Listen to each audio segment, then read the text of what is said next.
Were the Giants maybe made aware a little bit quicker with what happening with Antonio Brown that this was going to happen with Odell Beckham Jr.? So let's get in front of this before we're behind it. Well, there's no question. They looked at what happened with Antonio Brown and saw that the market just completely evaporated for a great receiver, a better receiver in a lot of people's minds than Odell Beckham, although he is a bit older.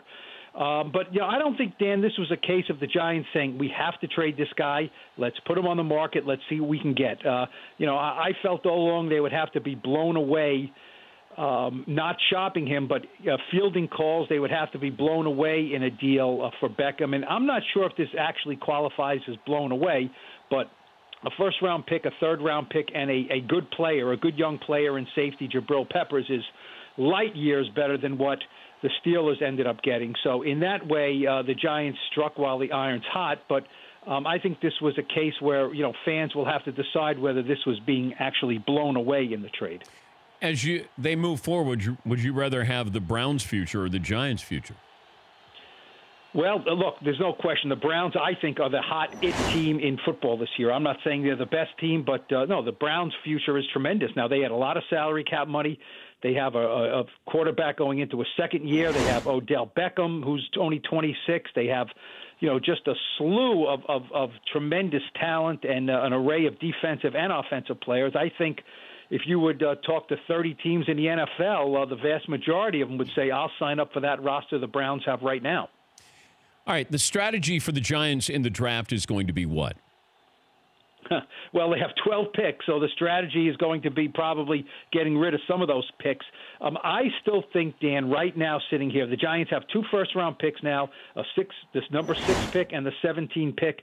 I don't think at number 6 they go for a quarterback. I mean, I just don't think at this point they are looking at Dwayne Haskins and saying he is our guy that has to replace Eli. I could be wrong, but that's not the way I'm thinking right now. But after trading Odell and presumably, I assume, bringing Eli Manning back for his final year in his contract, I think they have to get the next young quarterback on this roster, whether it's at the 17th pick that they got from the Browns, either it's maybe getting the guy in the second round, or I still think the Josh Rosen scenario is fascinating and one the Giants must at least investigate. What do you think it would take to get Josh Rosen?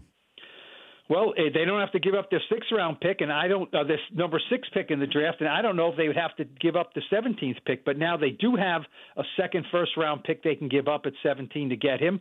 I would try for the second-round pick, the number 37 overall. I don't think the Cardinals are going to be in a position, if they really want to take Kyler Murray at number 1, they got to take what they can get for Josh Rosen and just admit they made a mistake on him and move on, to the phenom quarterback who their coach seems to love. So, I would not give up a ton for him, but if I can get him for the second-round pick, I would do it in a heartbeat because I think the Giants liked Rosen last year. For more Dan Patrick Show, tune to Audience Channel 239 on DirecTV or download the Dan Patrick Show app.